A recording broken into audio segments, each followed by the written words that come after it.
the leader in talk radio on the Internet, right here on K98Talk.com.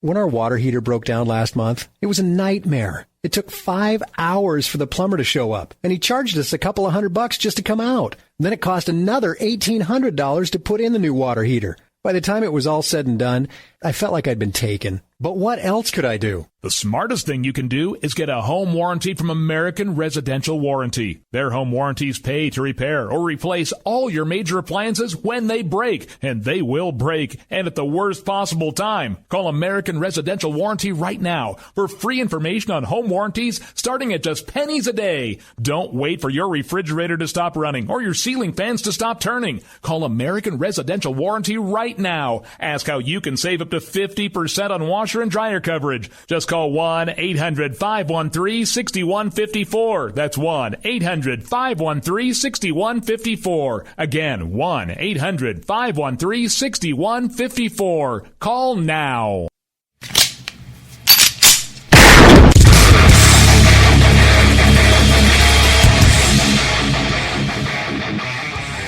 This is Slickery Trigger for Rebel Road Tactical. With proper care and feeding, your pistol will be ready when you need it. There to save your life. Shouldn't your gear be that good? Whether you need a holster for comfortable everyday carry or a tough-as-nails holster for your next training course, Rebel Road Tactical has what you need. Check us out on the web at rebelroadtactical.com.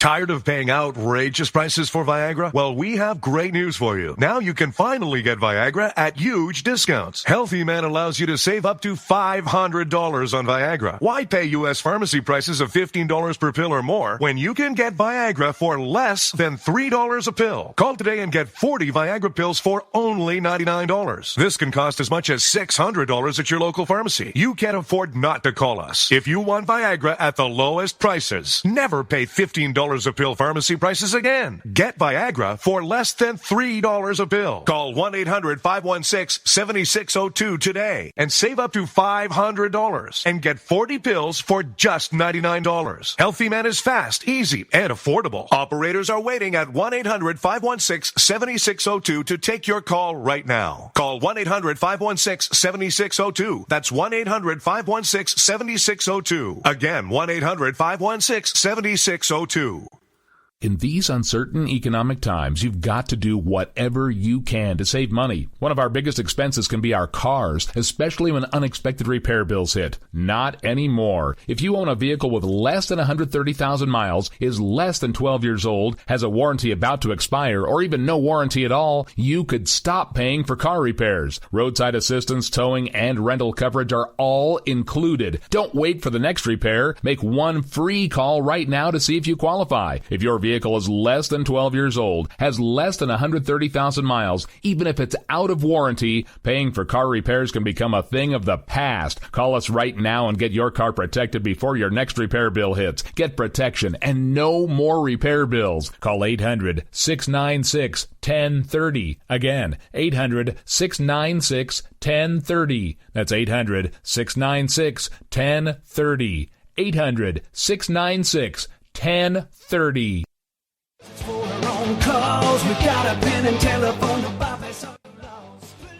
Alright folks, this is Rick Robinson with you. I want to tell you about some friends of mine from a company called Security Enforcement Specialists.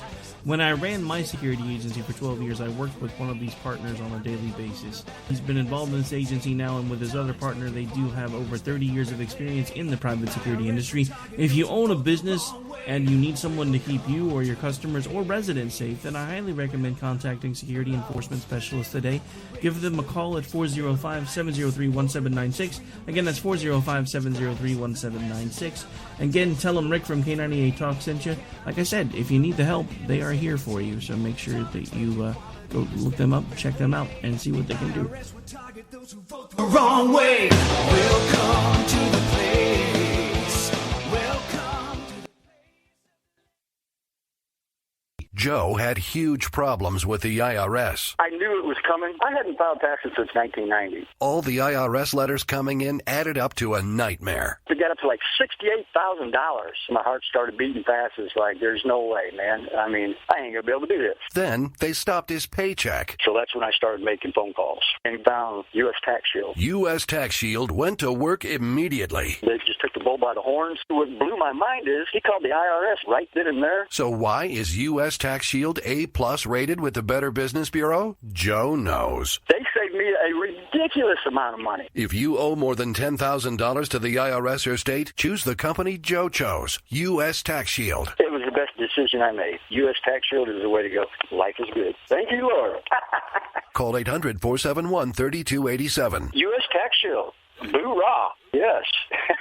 800-471-3287. 800-471-3287.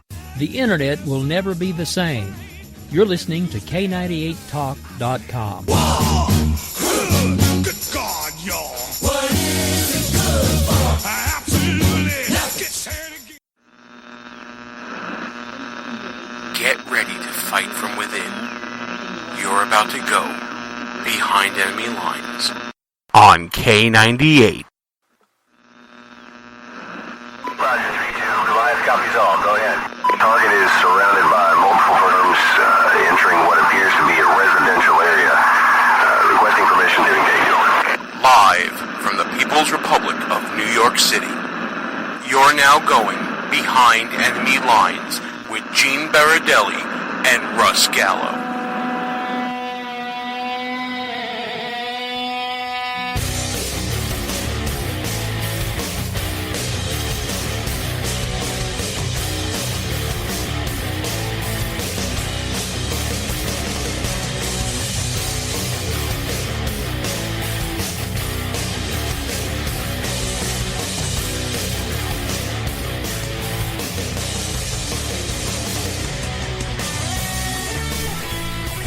And you are now behind enemy lines. Hey there, how you doing, everybody? Gene Baradelli, Russell Gallo here. Russ, how you doing tonight, man? What's going on, Gene B? Well, listen, we got the GOP debate going on live as we're recording this the day before Veterans Day. I don't know about you, but I got some GOP debate fatigue going on right now, pal. Actually, I have to give Fox Business some credit. This debate is the best run. I watched the one before this with the undercard. Terrific debate so far, all around. It's like saying you got the smartest kid with learning disabilities when you talk about the media that way, Russ. No, these guys have been very fair. Neil Cavuto and Marie Romo. I should have been able to say that Italian name, but yeah, seriously, Gallo. What the heck? Very good job, both of them. Well, nothing like Megyn Kelly and her sellout ass. Well, listen, tonight's not a night for politics, Russ. This is probably the one show every year where we put politics aside and we pay tribute to men like Russ Gallo, who serve our nation as a member of the armed forces. Veterans Day, as we said, as we record this, is coming up tomorrow. And we have a great show in tribute to all the sacrifices and contributions to society that veterans give us every single day. The reason why we're able to do this show, Russ, is because somewhere right now there's a veteran standing a post protecting the freedoms of this nation. Very nice, Gene. Very nice. But we're going to talk about politics tonight. Don't get crazy. Well, okay, so, you know what, let's get it out of the way then, because coming up later in the show, we have Tony LoBianco, actor, writer, producer, director, who gives a very moving tribute in reading the poem, Just a Common Soldier. I played it for you earlier, Russ, and I know that you liked it a lot. Yeah, it's a very good job. Tony LoBianco is a great guy. We've been to a few. We know a famous person, Russ. He's a very good guy, you know what I mean? And he did a nice job on what you're going to play later. Absolutely. And there goes my phone again, which I thought would like shut off by now. But you know what? When you're a famous radio show host, this is what happens, unfortunately. And we would know this how? I don't know. I'm guessing. Also during the show, we're going to be having an interview that we pre-recorded with John Preston. He's a Marine who served in Operation Iraqi Freedom right around the same time you were in Iraq, Russ, talking about his experiences there, his experiences with PTSD and how he's suffered since coming home, how he's channeled that into his music, and he has written a very poignant tribute to a fallen hero, Sergeant Chris Strong, also a Marine, who was killed in action the day before he was set to return home from his tour. So very moving stuff tonight. You may hear that I'm a little low-key in what I'm talking about. But it's that type of night for me, Russ, because I really look forward to doing the show every year. Everyone else is going to be talking about the debate. We're talking about something important. We're going to touch on the debate, too. Plus, especially for our faithful fans. Yes, our longtime fans. Fans. After the show breaks, we're going to play a little something for you that is a Veterans Day tradition on our shows. I wouldn't call it a poignant tribute, but it is a tribute nonetheless. A blast from the past. You guys will all appreciate it. Yes. We had a great laugh before. And dare I say, you're all about to get yak attacked. But right now, I know you want to get into some political stuff, Russ, and let's do that before. You've been watching the debate while I've been setting up the show, typical. And you've been noticing that compared to the moderators at Communist NBC, Fox Business is actually doing a good job. A very good job. They're bringing up issues, allowing the candidates to talk. I'm going to make a bold prediction here, and it's a shame we're halfway through the debate and I had to turn it off. But I'm going to guess that Donald Trump loses some steam here. This is a debate now where the candidates are actually able to speak intelligently. They have some time. They're not getting interrupted by the moderators, and the gotcha questions are, I haven't seen one yet. So this is where I think a guy like Ted Cruz can shine and will shine. One more prediction, especially for our rhinos in the room. The topic of illegal immigration came up in this second debate here. And Jeb Bush and John Kasich basically lost the Republican primary. So they threw up their nose horn is what you're saying, right? Well, they showed their true colors. I'm not even going to go as far as to say that. Here's the problem, folks. When you talk about illegal immigration and you're a conservative Republican who votes in a primary election, you want to hear a guy saying we're going to enforce the law, we're going to put up a wall, and we're going to deport illegal immigrants. That's what you want to hear. What the logistics behind it, we can figure that out later, but that's what we want to hear. And Kasich and Bush and a couple of the other ones, they all but admitted that they have no intention of deporting anyone, that they're going to allow everyone to stay, and then they all try to backtrack and say, but we want the wall. But everyone who's here can stay. So who does that help? It helps no one really. But who does that help on the stage? Oh, it helps Trump and Cruz. And there you go, and Ted Cruz. Notice how they never locked horns, by the way. Not anything anywhere. They've collaborated even. They've never even thrown a jab. Absolutely. So while we're talking about debates and debate tactics and everything, I just got to give a shout out to our friend Thomas, who invited Russ and I last week to the New York City Independent Republican Soundbite event, where we were actually judges on how people would interact with liberal talking points. And the tips that we gave out, we see now on stage from the Ted Cruzes, and I would say to some extent from the Marco Rubios of the world. And one of them is, and I think we saw it with Ted Cruz, especially with the last question he asked, was asked about taxes, about rebutting false premises. He said it about his entitlement plan. He said it about his tax plan. He always rebutted and reframed the question to suit his need before he answered it, so that way he was answering his own question rather than the question asked by the moderator. Brilliant, if I must say so. I think it's the way to go. It's absolutely the way to go. And I think that's something that we taught a lot of people who showed up to this great event, and we're looking forward to doing that again. You'll be hearing more about the New York City Independent Republicans, a group behind enemy lines just like us, in the weeks and months to come, I'm sure, as Thomas is a regular contributor in our chat room. And while I said that, we got the chat room going right now, folks. We don't have a lot of time to talk because we got a lot of tape to play, but we will be stealing, possibly borrowing and crediting some of you if you say anything good in there. And we'll get to that in a little bit. But Russ, back to the debate real quick. You got a point you want to make? Yeah, I want to, real quick, because I don't want to get cut off before we get to talk about this. Ben Carson, Dr. Ben Carson, very impressive this week. The media has revealed itself to be the left-wing racist that they truly are. Any black that comes out conservative all of a sudden becomes, subject to the witch hunt. They're digging up people from his past when he was a teenager and even before then.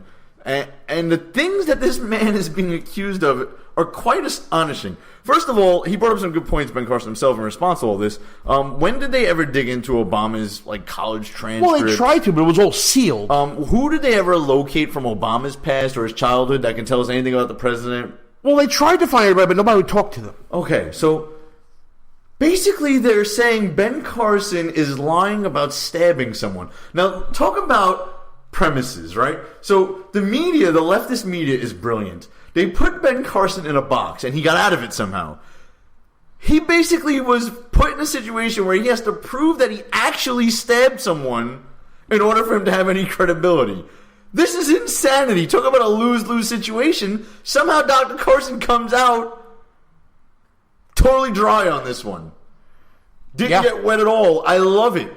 The other one was the West Point story where they claim that he lied about getting offered a scholarship. Now, Russ, let's get into this for a second. I'm sure if you were in ROTC in high school and you're invited to a dinner with General Westmoreland, and he mentions in passing, hey, you should go to West Point, we'll get you a scholarship.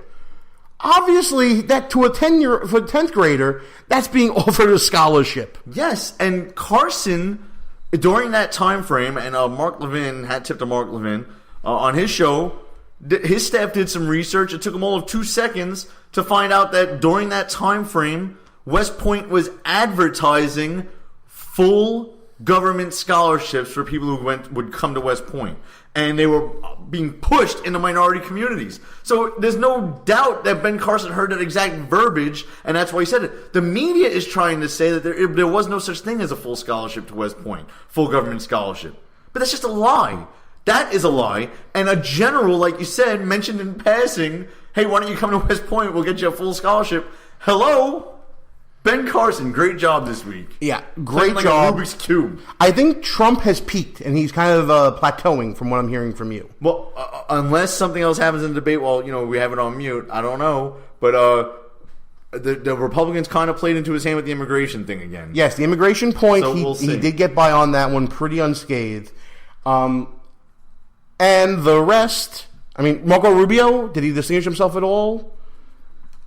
Rubio's a good guy, but I actually listen. I'm not a Trump guy. I always have to preface this for some reason. I like Donald Trump, and I could live with Donald Trump as president. I lean more towards Ted Cruz, but I agree with Donald Trump on this one. Marco Rubio, young guy, young senator, first-term senator.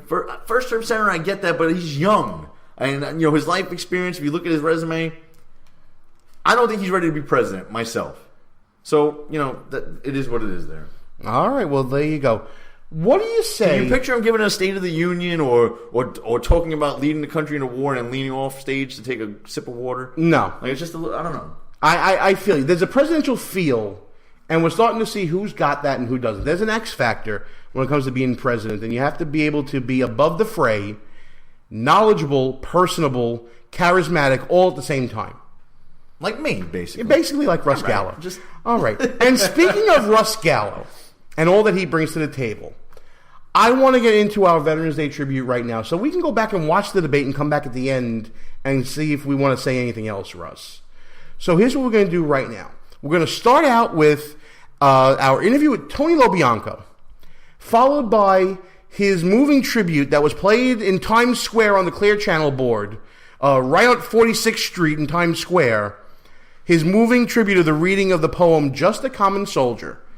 Take a listen to this, folks. We'll be back after this interview, after the poem, and after a brief word with station identification from our sponsors as well. Be right back after this interview with Tony LoBianco. Gene Baradelli back behind enemy lines, and on the phone with me right now, I have the pleasure and the honor of speaking with a true Renaissance man when it comes to theater, film, television, and a true patriot, I must add. Tony LoBianco, sir, thank you so much for calling in. It's a pleasure to speak with you. My pleasure, Gene, my pleasure. So, first of all, let me just congratulate you on the video that I saw earlier today that is going to be premiering in Times Square on Tuesday at 10 a.m. By the time people listen to this, it'll be already debuted and it'll be online, and it already is online. Just beautiful rendition of the poem. Just a Common Soldier. Just a Common Soldier. Thank you very much. Yeah. Tell everybody what made you decide to create this wonderful tribute. Well, coming from Brooklyn, I care very, very much. This poem, Just a Common Soldier, by A. Lawrence Vaincourt, I read it, and I loved it, and it touched my heart. And I've been doing it quite often. And then a friend of mine, Stephen Klaus, said, "Hey, Tony, why don't we film this?" And it is gone. We released it on Memorial Day of this year, and it is now up to 11,100,000 views. That's amazing. And it is amazing because we outdid our likes. We have more shares. We have 600,100 shares, and we outdone our likes. So people look at this thing. Not only do they like it, they share it, and now we have 11.1 million views, and we are aiming for 21 to 23 million because that's how many veterans there are.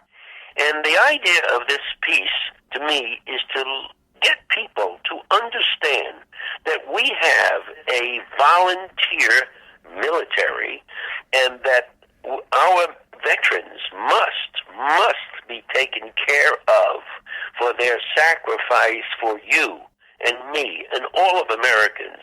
And this tribute to them is, I mean, our VA, they should even be in danger of not getting treated. I mean, these are people losing their arms and legs and sacrificing themselves for us. And everybody has to get behind this government who doesn't seem to understand what people sacrifice for, including the 9/11 and our police force. The 9/11 people are, I understand, by next year are going to get their funds cut off.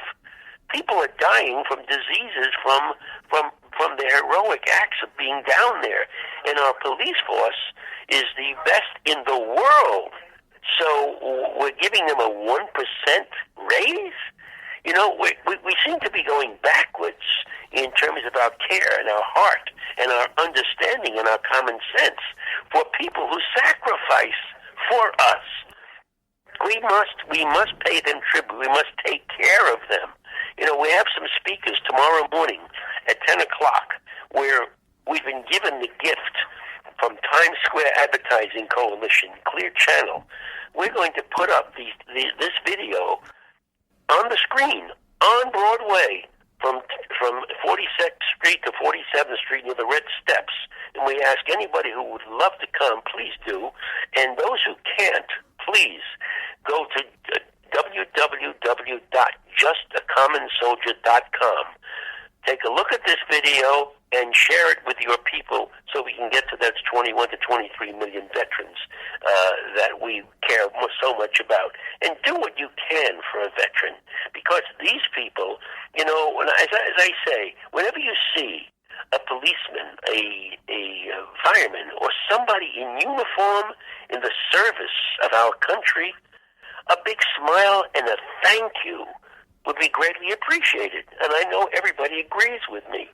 I never pass a policeman or someone in uniform without giving them a thank you for everything that they do for us. And, you know, the soldiers, they'll be in town, and when you see one eating at a restaurant, pick up his tab, buy him a drink, something, you know, do something, show them how much you love them and how much you care for them. And I think that's why I'm doing what I'm doing, because that's the way I feel about all those people who sacrifice for us. And that's what we're supposed to do as patriots to our cause. This is what America's being, but we have to show leadership. And I think that's the key right there, Tony, because we're not seeing leadership coming right now currently from our government. And we're definitely not seeing it with the Veterans Administration, and the way that our veterans are treated there is absolutely deplorable. Absolutely. And, you know, when you train soldiers and the police for the job, for action, let them do their job. Stop being so politically correct and stopping our soldiers to win a war.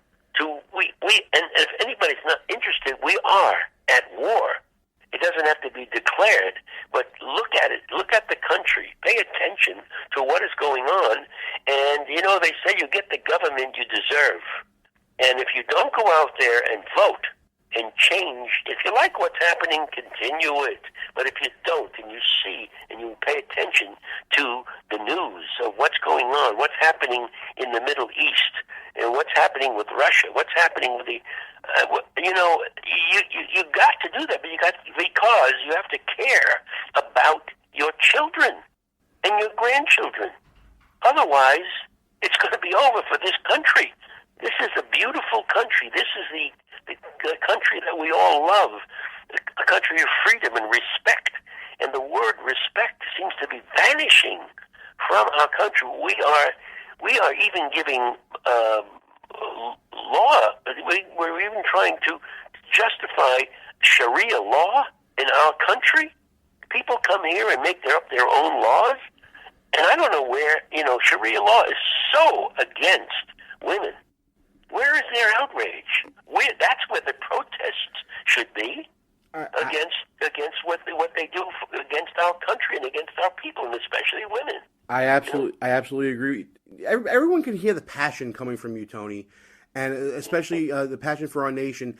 And I especially heard it in the video where it gets to the section that compares the soldier to the politician, and that is when people hear it right after this interview, it's going to be one of those light bulb moments where you'll be like, yes, you nailed it absolutely perfectly, not only with the words from the poem, but your tone. It was absolutely amazing. Talk a little bit about your feelings of the state of politics today, especially when it comes to our veterans and our soldiers. Yeah. Well, look, in this poem, it practically says it all in terms of it is not the politician, but the every man on the street who volunteers to help us get through all the wars that they start, and obviously what has happened in this current time, we see how disgusted the public is for the way our politicians are running the country. And people have been there for 32 years, 35 years.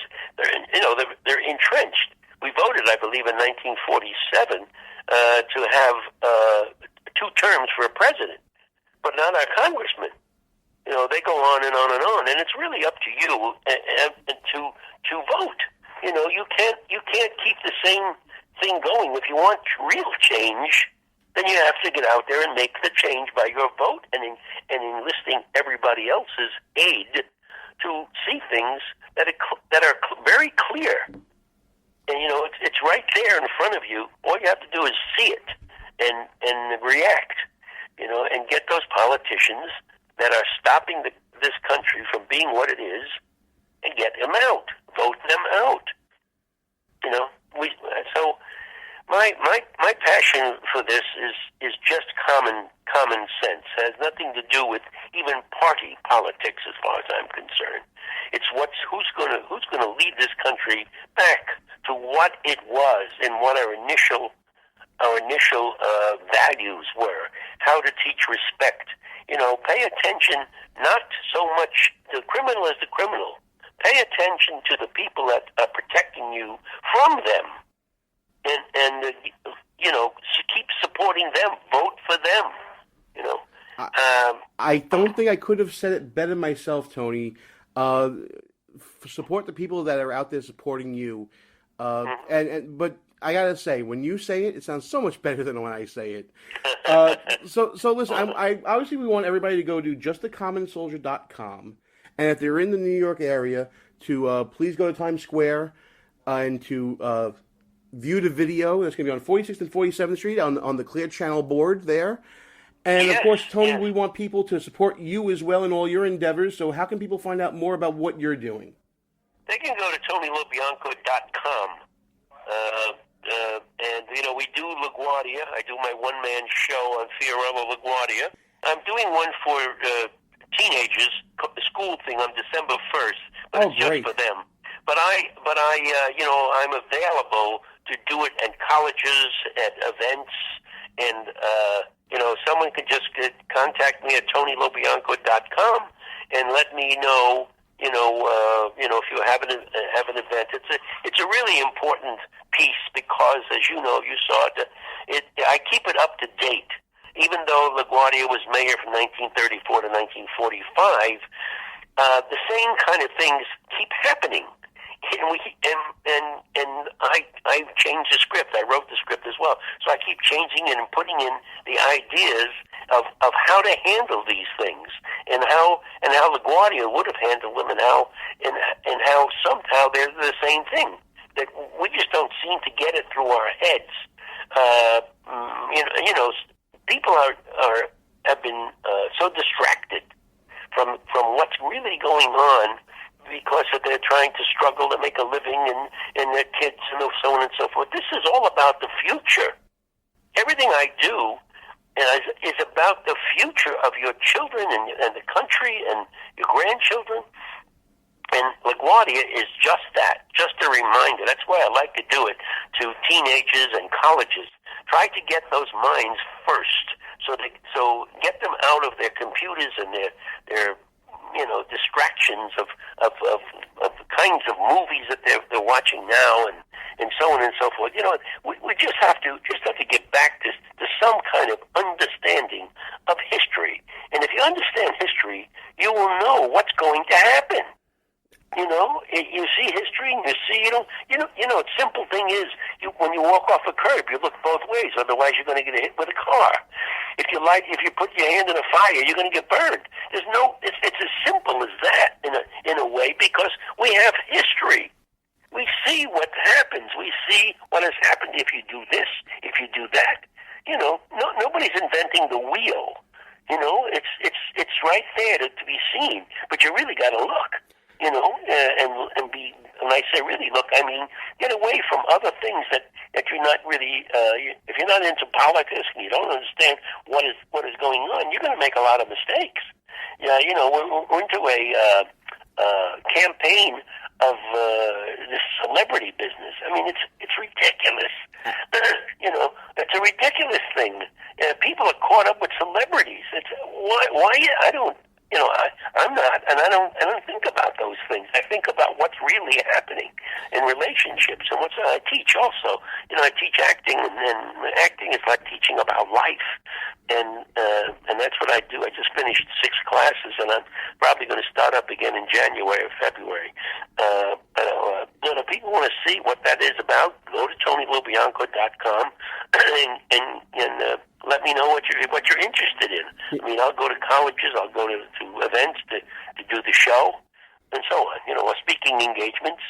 It sounds fantastic. It takes a fellow Brooklynite to recognize what's real, and Tony Lobianco is as real as it gets, folks. Check out TonyLobianco.com, justthecommonsoldier.com. Tony, what a pleasure it was to talk to you. Thank you so much for coming on the show. And right now, folks, we're going to actually play for you Just a Common Soldier. Here it is.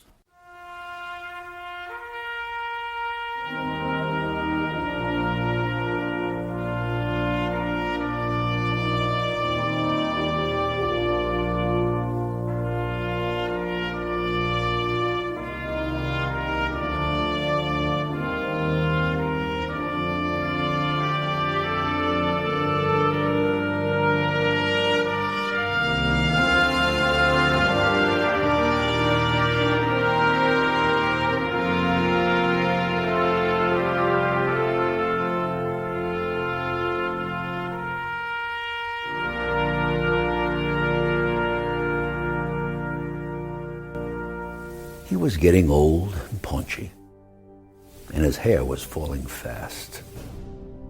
And he sat around the Legion telling stories of the past, of a war that he had fought in, and the deeds that he had done, in his exploits with his buddies.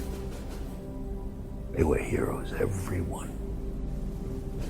And though sometimes to his neighbors his tales became a joke, all his Legion buddies listened, for they knew whereof he spoke.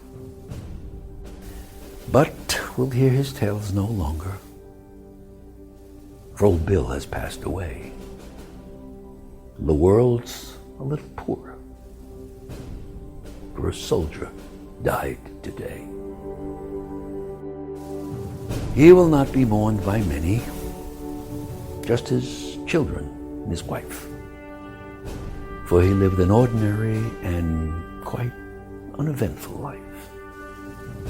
He held a job and raised a family, quietly going his own way. And the world won't note his passing, though a soldier died today. When politicians leave this earth, their bodies lie in state, while thousands note their passing and proclaim that they were great. Papers tell their whole life stories from the time that they were young. But the passing of a soldier goes unnoticed and unsung. Is the greatest contribution to the welfare of our land a guy who breaks his promise and cons his fellow man? Or the ordinary fellow who in times of war and strife goes off to serve his country and offers up his life? A politician's stipend and the style in which he lives are sometimes disproportionate to the service that he gives, while the ordinary soldier, who has offered up his all, is paid off with a medal and perhaps a pension, small.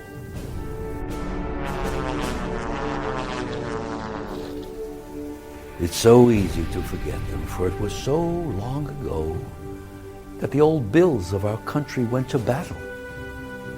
But we know it was not the politicians with their compromises and ploys who won for us the freedom that our country now enjoys. Should you find yourself in danger with your enemies at hand, would you want a politician with his ever-shifting stand? Or would you prefer a soldier who has sworn to defend his home, his kin and country, and would fight until the end?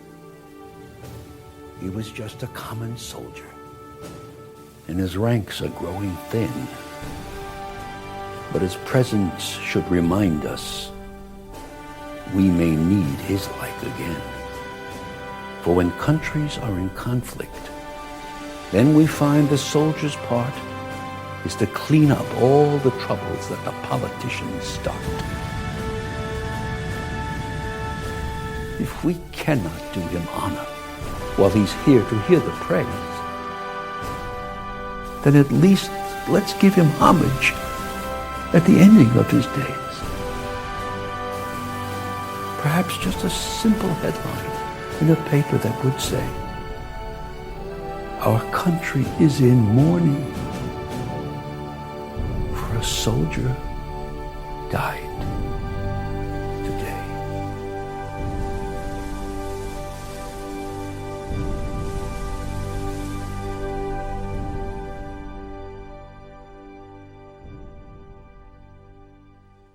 Tell me that isn't powerful stuff, Russ. That was pretty badass. Good job. Hey, listen, it's badass to put it together, yes, but the whole point of this show is to point out that men like you, men and women who serve, that's what's badass.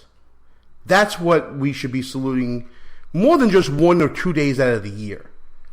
Like I opened the show up with, we get to do this show because people like you have provided the freedom for us to do this show. And I guess that's what we're kind of fighting about in the debates is the course of this nation and how we're going to use that freedom for the next 4 years. I appreciate it, Gene, but let's not get bogged down here. Let's keep it rolling. All right, we're going to keep it rolling. Thanks for listening to Behind Enemy Lines Radio, folks. I'm Gene, he's Russ.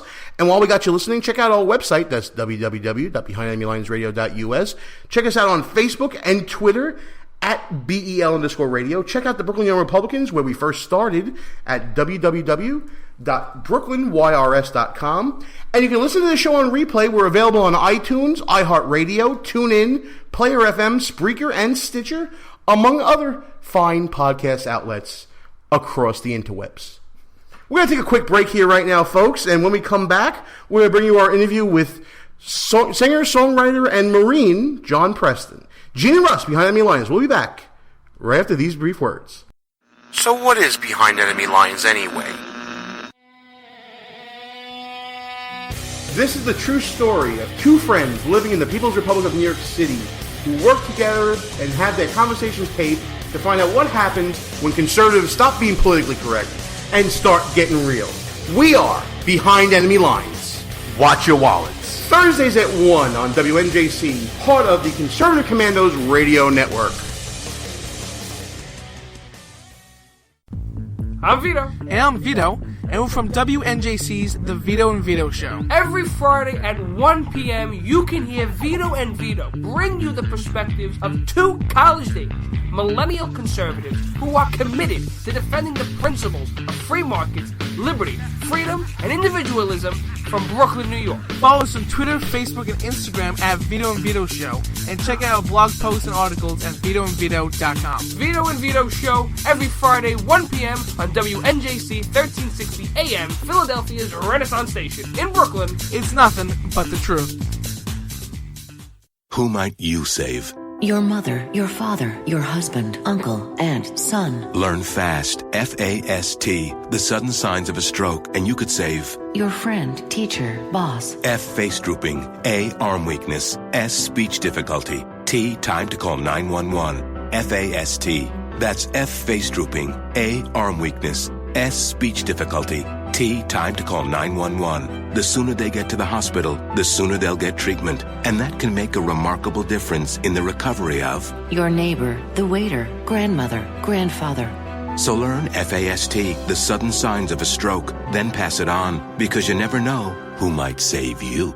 Your wife, your colleague. Spot a stroke fast. Visit strokeassociation.org, brought to you by the American Stroke Association and the Ad Council. Behind Enemy Lines. Back on the air. Gene Baradelli back behind Enemy Lines, and joining me right now on the line, it is a pleasure to welcome onto the show John Preston, a singer, a soldier. Gene. How you doing, pal? It's so great to have you on. I was going to build you up a little bit. Singer, soldier, activist extraordinaire, and we were just talking before the interview about your background and how you got into this. Why don't you tell everybody all about it? Yes, sir. So, first of all, singer, Marine, activist. Oh, my father! You know what? My father's going to kill me. My father, God rest his soul, he's smacking me in the back of the head right now. Once a Marine, always a Marine. Yes, sir. So I am a son of a Marine Vietnam veteran, Purple Heart Award recipient.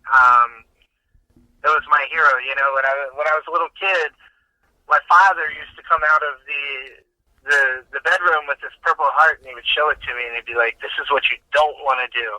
I'd always be like, "Ooh, I want to be like Dad." You know, it was one of those things. So, followed the footsteps of my father and both my brothers. In 2000, I joined the Marine Corps. Obviously, before 9/11, I was a field wireman, but I was with 2nd Battalion, 7th Marines. So I ended up being a radio operator for Golf 27 for 2.5 years. And then on my deployment to Iraq, because I was one of the few H&S guys that spent a lot of time in the infantry, I actually became an infantry squad leader for our mission squad with 2-7 headquarters. So with my time in Iraq, I probably ran 120 combat missions outside the wire, hooking and jabbing, anything from opening schools up, which was really not talked about very publicly for us, to actual running security for EOD, blowing bombs, to full-blown patrols in hot neighborhoods. So we ran a lot of busy time over there in Iraq. It sounds like it. It must have been a singular experience. I don't want to judge good or bad, but throughout all this, though, when you came back stateside, you faced even more challenges, right? Yeah, absolutely. And I was going through something that not very many of us probably had the opportunity to do. In 2004, when I was in Iraq, actually, at one point we were out opening a school, and my buddy Nick and I were on this patrol, and we got surrounded by Iraqi school children, and they all started clapping and chanting. Good America, good America. And I just remember that absolutely blowing my mind, because that was the first time while I was there that I thought to myself, we're doing this. You know, this is the generation that we're bringing up. These are the people these are the lives that we're altering and changing, are these children that are clapping and chanting Good America. I went back to what we had back there were like little cans that we lived in, and I wrote the song Good America. Nick, who was a little tech savvy, decided we were going to make a video to it while we were still in Iraq. We put this video out, and we were covered by LA Times, front page of calendar, and I was known across the whole country. That hit every newspaper in the country in 2004. So by the time I got out, I was actually signing a record label to start a music career, and what I thought I was going to be this huge star. Yeah, so I was dealing with a lot of other things at the same time. Here I just got back from war. I had a bottle in my hand most of the time. I remember my father actually came out and lived with me for about 3 months because he knew I wasn't going to make it otherwise, and I was in a rough spot in life, in drinking myself way beyond where I should have been. So I, at that time, was unaware what I was dealing with, and what I was dealing with was post-traumatic stress. And we really didn't, it had a name, but it wasn't public for us veterans at that time. In 2004, they basically said, hey, here you go, see you later, welcome to society, and that was it. I think it was a blessing that I had the distraction of music at the same time, so that I was at least partially focused, but definitely not focused enough to make the career I had planned to have. At that point, I did media all over the country. I did TV media, radio media, pointing out the war that we were fighting was not the war that was being publicized in the media. We were, in fact, helping a people grow and become a more westernized society. So, for me, Good America and Iraq in general just completely altered my life, because here I was battling with Survivors Guild, where I lost friends in the war, and all these different things, all these moments of PTSD that I would have driving down the road, where I would literally pull over to the side of the road with my heart pounding because there was something on the freeway in LA, you know. So it really, that part of my life set where I am today and what I'm doing now. It's like you fight a physical battle when you're overseas, and it's a physical endurance test, and then when you come home, it's a mental battle against those that you would think would be grateful for the services that you provide. Thank God that you had music to help you get through, and I'm sure a great support system. But it's not the same story for other veterans out there, especially friends of yours, right? Absolutely, and we're dealing with 22 veteran suicides a day. My career restarted when I realized I still have a mission to accomplish in life, and I was dealing with, my best friend is dealing with meth addiction, and basically lost his whole life. He lost everything that he was before, his family, his ability to work a real job. Everything that he was as a person was taken away from him, and it was taken away because of his battle with post-traumatic stress. And I was torn because that's my best friend. We were in the Marine Corps together. We were roommates together. We were both from Kentucky, had this incredible bond, and it just wrecked me to see not only the state he was in, but at the same time this was happening, I was probably also dealing with my worst post-traumatic stress of my life. I was drinking myself to blackout every night and not really focusing on anything in life. And I wrote the song Your War Is Over. Really, it was my changing point in life. It was when I decided I needed to get my life straight. I'm now a firefighter, and it was because of, I think, that song that got my mind to say, get your life on track. And it's not easy, and I'm not telling anyone out there that it's easy, and it's never going to be easy. But for the guys that are dealing with post-traumatic stress, we have to find a mission and you have to accomplish that mission. And when that's accomplished, find another and accomplishment, because that's what we are. We're warriors, and we're fighting for a mission. That's how we were raised. So that fight continues way after the war. Absolutely. Well, it's so good to hear that you have found your purpose and your calling between your music and now service in your community. Like I said, there are so many others out there that, like you said, 22 suicides a day. That's monstrous in an advanced society, that we would allow those who truly are our best and brightest. I truly believe that those who volunteer to serve, you know what, they may not be, the most academic. They may not be, the most polite kid in class, not Mr. Congeniality or anything like that. But their heart is probably the biggest of all young people who aspire to be something in life. And to see that they're being left behind like that is tragic, really. But it's good to see you make it through the rain, and now you're looking to help others make it through your music. Yes, sir. And that's what it's all about, is those of us that have the ability to move forward need to make sure that we put our hand back like we would in combat and grab our brothers and sisters and pull them forward with us. It's truly a blessing that you're doing that. Now, talk to me about the song Day to Night, because we're going to be playing that for our audience right after this interview. Tell us the story behind the song, and tell us everything you can about the meaning behind it for you. Wow. So every time I think of this song, I like to say we're still at war.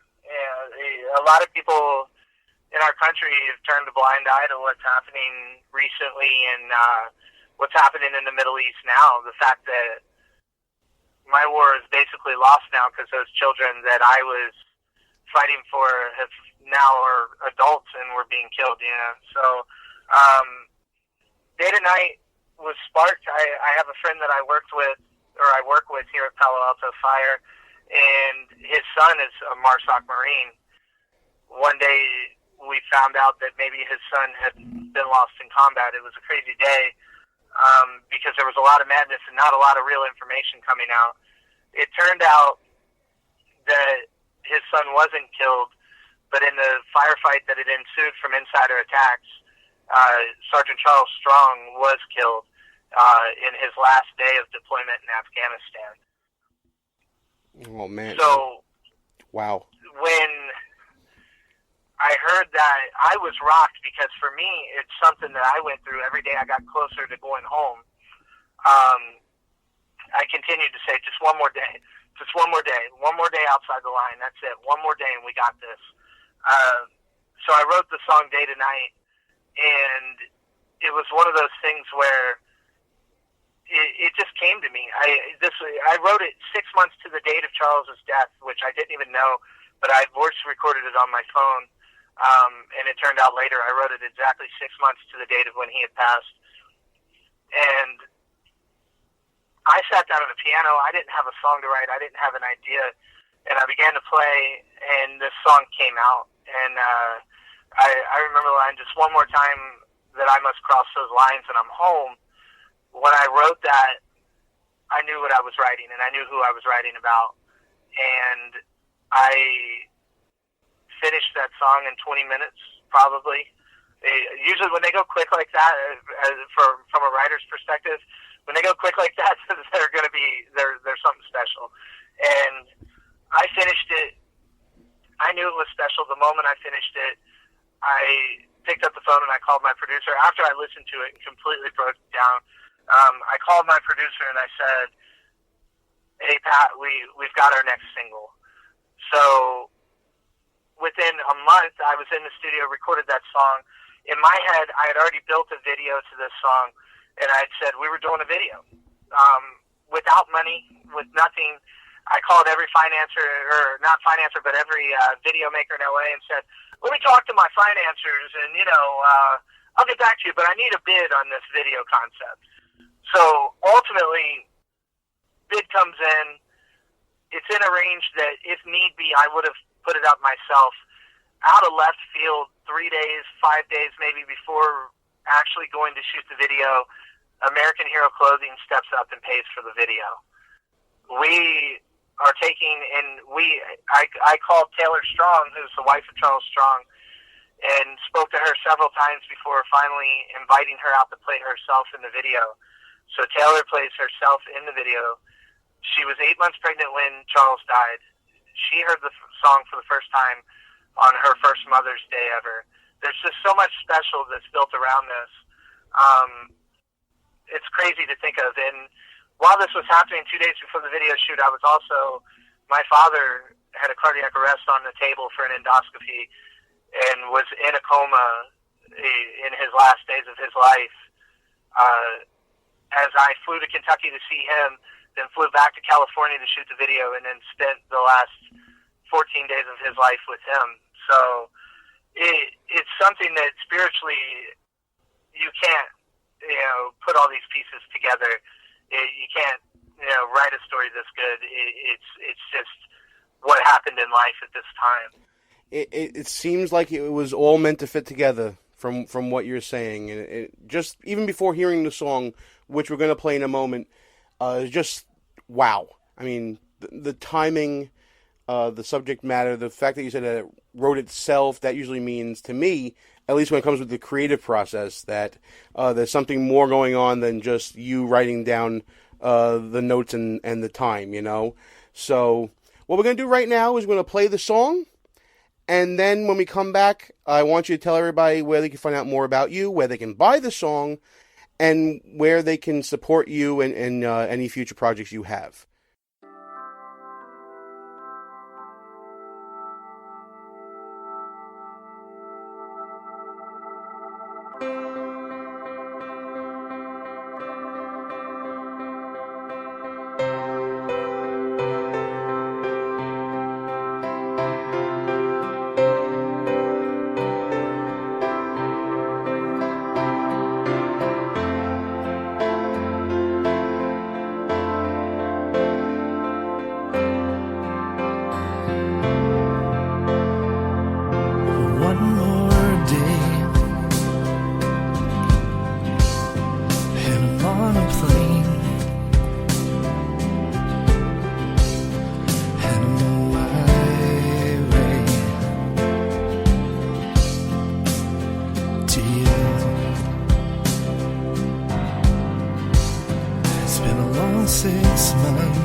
And the daylight turns into night. You're all I'm thinking of. You're always all I'm thinking of. When the daylight turns into night, I will be. Then the shots ring out across that desert sand. I will be.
You know, all I can say about that, Russ, is wow. Great I mean, interview, great song. There Good was job. more to the interview, but we have so much more to do. I mean, we got a little bit of time left, but final thought time, pal. Gene, you got to play me one other song that I've been craving all year. Oh, I know what you're talking about. Yeah, I hope you have it ready. I have it ready. Listen, it's it's the Veterans only Day. request I usually have for this show, and this is it. It's Veterans Day. By the way, before we get to that, go to iTunes, look up John Preston, look for the song Day to Night. It's available on iTunes and other music outlets. Proceeds from that, a portion of them will be going to the family of Sergeant Strong. And it's a beautiful thing that what John is doing in reaching out to veterans. 22 suicides a day by veterans. It's absolutely monstrous. And that's veterans. If you look at the people who are currently in the reserves and active duty, there's more than one a day of just those folks. So it's a real problem. We need to stand up for them like they've stood up for us. But listen, it's not going to be just very introspective and inspiring and uplifting stuff right now. Time to get to a little fun.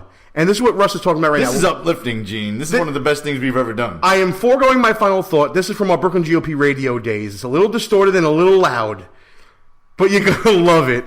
It's a Yak Attack tribute. One of the originals. One of the that OGs. he did way back in the day. There'll be references to old news stories. Listen to this. We're heading out back to our normal format next week, folks. After this, we're shutting it down. We're out of here on the live. Take a listen to this, and we'll be back next week. Stay tuned for the final thought, though. Yes. God bless, guys. Listen to this, and we'll talk to you next week. We can bring things down a little bit, Russ. It's been a taxing day. It has been. But it's time for Yak segment. Let's let our good friend Yak Bard. And this is my favorite segment. I know many of you too. Go ahead, Let's turn it over to Yak. Go ahead, Yak.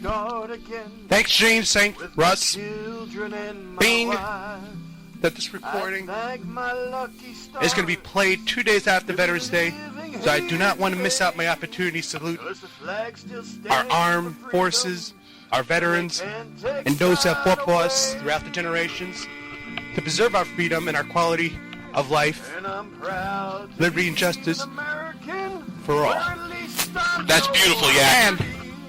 And on the subject of what our armed forces do for us and for the globe, I want to salute them for doing a fantastic job in the Philippines, helping out those unfortunate souls who have lost their homes and family, and the many lives that have been destroyed over there. I just want to say that I'm so proud to be an American. We're proud that you are an American, Yak.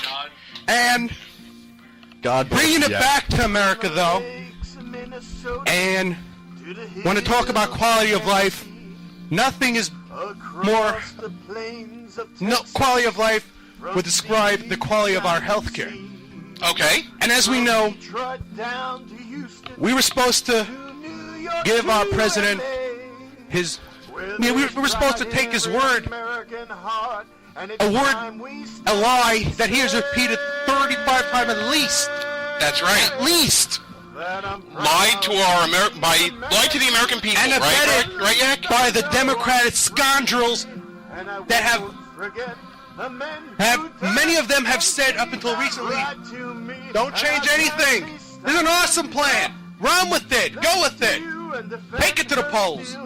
Don't worry. You won't lose your health care. Drudge says 1 million have in California alone.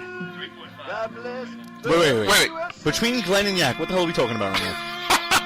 We're talking about Focus Scout. Keep saying the house. All right, I'm sorry. I apologize. Okay. As I was saying. Listen, we cannot Obamacare turned out to be a lie. That's what you were saying. So we've been going from making fun of the website and of its failures on late night to now everybody knowing the lie and scandal and scum that this president has turned out to be. And that's Yak Bard. And that is Yak Bard.